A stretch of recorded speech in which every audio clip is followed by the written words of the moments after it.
Something special. Something special, because this is, in fact, a very special day for all of us here in the morning at Valley Radio KGIL. Don't go overboard, Ed. Well, I was putting on my dramatic voice there. It's birthday time for His Sweetness! Happy birthday, Sweet Dick! Happy birthday to you. We now have two gods before us. We'd like to honor one of them. Yes. Get rid of the other one. It's my birthday. He had his birthday Christmas time. Do I see a show of hands? Who would like to begin the festivities this morning? First look what Joe has brought in. Joe McDonald. Look at there. Look at that. Oh, gracious. It's a big cake is what it is.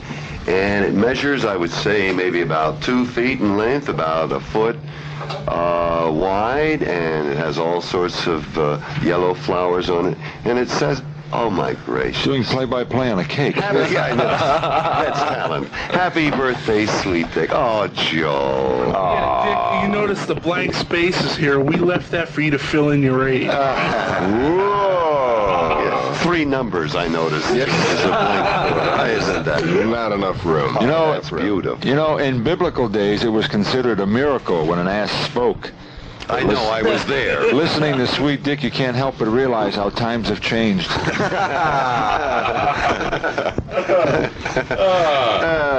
expect that from your Italian mouth, Beauty. Mr. Sweet Dick, let me take the microphone for a second, Mr. because I Shield. told you that the newsroom had something special for you. Yes, I know. Now, of course, we know that Sweet Dick Whittington is 6 feet 4 inches tall, Yes. 225 massively muscular pounds.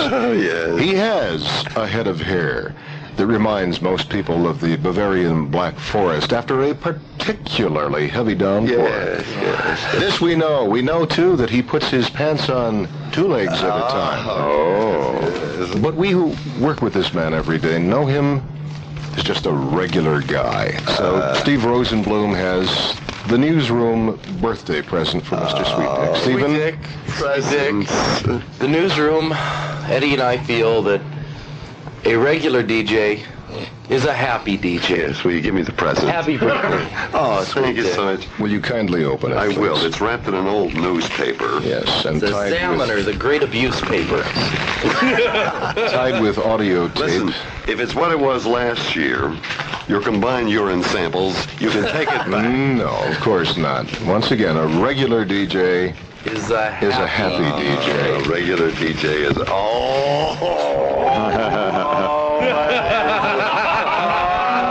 The usual taste of our KGIL newsroom. It's a big bottle of Sunsweet prune. Oh, thank you. For you. We know that in your doddering senility, you sometimes need some lower tract help. Yes. Yeah, but Dick looks like a million every year of it. After taxes. Whoa. Before I go out of this life, and it could be any minute, I hope just once I meet a funny Italian. I haven't met one yet, Tita. Have we been nice enough? Yes. Good. Yeah, let's give it to him. Now what is it, Kunta? Now it's time to get down to business. You are the man of the hour for today. Oh, yeah. And it's time to give you a little roast. A little roast. All of us have written some clever, funny lines. Oh, well, let's not go over. It was very tough to find lines to put you down, a man with so many qualities. So easy to destroy. But we've got some special guests. What was your line Friday night? This just destroyed me. Barry was taking his brother, excuse me just a second.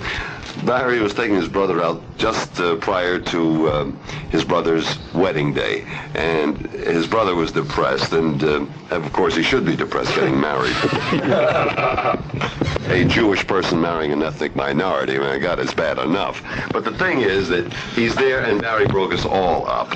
And tell him the line, Barry. Yeah, of course, it was a hurt line on me, but the line on, you're so vulnerable. No, I said, well, you're the easiest person in the world to put down because you have so many faults. That was it. His brother laughed. I think he had to be there. Yes. But His anyway, brother's new wife laughed the following evening in the same line. That's all she had to laugh at.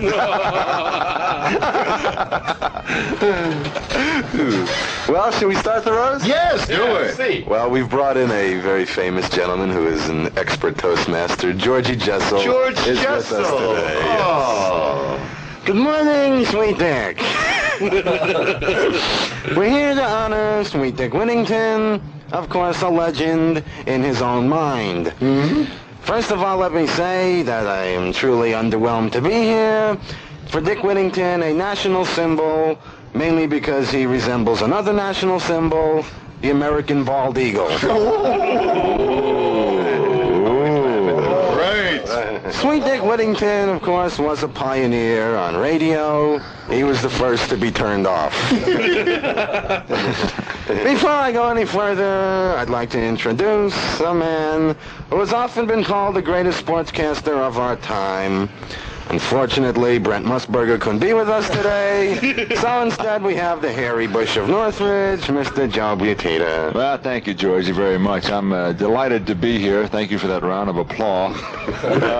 Actually, Sweet Dick's show is like the horns of a steer, the way I look at it. A point here, a point there, and in between, a lot of bull. I think part of the problem with the show is that Dick just doesn't put enough fire into his comedy material. In fact, it would be far better if he puts his material into the fire.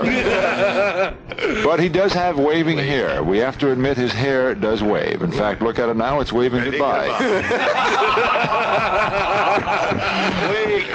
Wait. But I tell you what, he's a man with deep feelings. He knows that love is blind, and he proves it by feeling his way around. Thank you. I enjoyed being here. Now I'll sit down with Dean Martin. Thank you, Joe. This right sounds like Truman Capote when he come in. Well, Dick Whittington, the best example of unskilled labor we have here at the station. Now let me introduce... There, of course, have been many great Italians, Christopher Columbus, Julius Caesar, and Joe DiMaggio. Joe Puglia is closer to Sacco and Vanzetti and the ruins of Pompeii. A man, the former English teacher of Charo and golf instructor of Gerald Ford, Mr. Joe Puglia. Grazie. Sweet Dick, I've worked with you all of these years, and I just want to say that with Dick, I know this to be a fact. The best years of Dick's life were the 10 years between 39 and 40. The next thing that Dick is always, romancing. He's a romantic figure. He's done Valentine Romero in the past. He does the great love scenes of all history. Dick is carrying on a great love affair, unassisted. And finally, I must say that this man who I have sat across from all of these years is very dark, handsome, wonderful person. The only thing is, he's dark and handsome when it's dark, then he's really handsome. Grazie, Dave. It's a pleasure. I hate Italians! Thank you, Joe Puglia. Dick Whittington, I hate George Jessel. I know he's older than I am. Dick Whittington, a man of polish, mostly around the top of his head. Of course, barbers don't charge Dick for cutting his hair. They charge him for searching for it. Now, let me introduce a fellow Zionist hoodlum, a man who never got a dinner, Mr. Steve Rosenblum.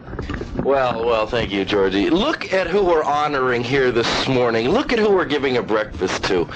Sweet Dick Whittington. Look at all the great people who never got a breakfast. Walter Mondale, who said, I only know what I read in the paper. He never got a breakfast.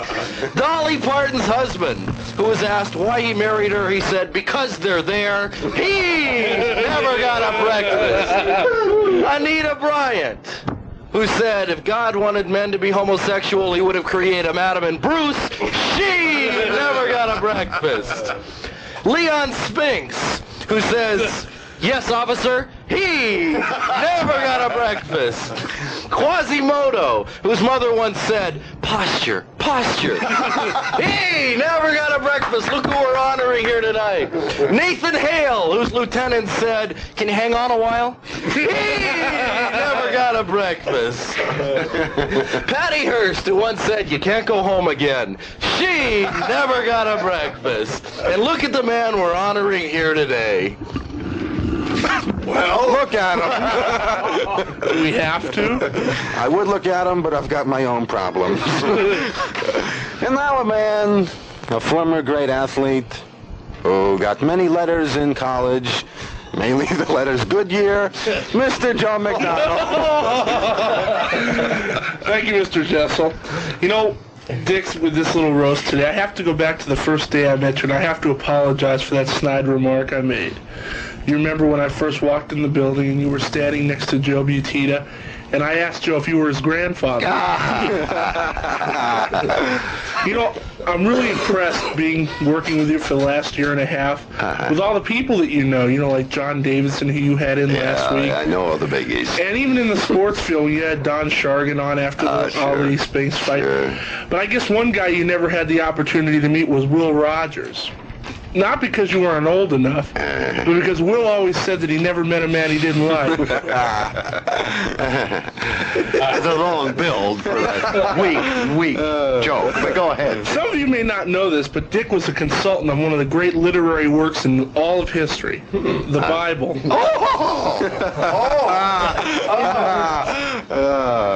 You know, seriously, folks, though, you can't help admiring Sweet Dick. If you don't, you're fired. Yes, and so you are. Thank you, Mr. Jessel. Thank you, Joe. Thank you, Joe. As we go on honoring this man, Sweet Dick, who possesses early American features, such as the American buffalo, we continue with the Polish Prince of Morning News, Mr. Ed Zeal. Thank you very much, Georgie. This legend, in his own mind, of course, has a lot to live up to because his roots go back in history. Let me give you some examples. I looked back into Mr. Sweet Dick's lineage, and this is what I found. There was Jean-Pierre Whittington. He was brevet lieutenant and aide-de-camp to Napoleon Bonaparte.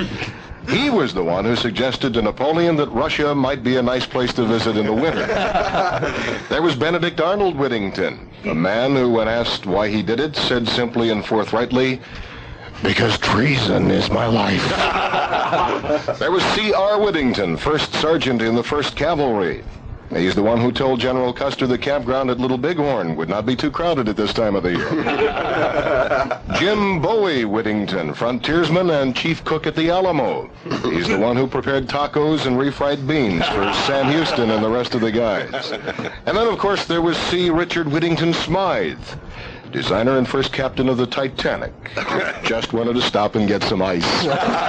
Georgie? Thank you, Mr. Zeal. Well, needless to say, the man we have just paid tribute to, Dick Whittington, has done for radio what Alan Brackey has done for equal opportunity. Set it back about 20 years. And now, the chance to reply, Mr. Sweet Dick Whittington. Well, I do want to say, and thank you so much for that weak material. It just makes me realize how talented I am after I've heard the material this morning. But I must say, quite frankly, I resent all of you, not for all of the work that you put in, because obviously you did, but you've done something to me this morning that pains me more than having another birthday. If you will notice, and have been noticing since you started this, that I've been smiling a great deal, therefore giving my eyes even more crinkle lines than they had before they came in. I deeply resent the fact that you have unfortunately embedded those lines deeper around my eyes than they were. Before we started, your face looked like the farm fields of Kansas, so don't blame us for that.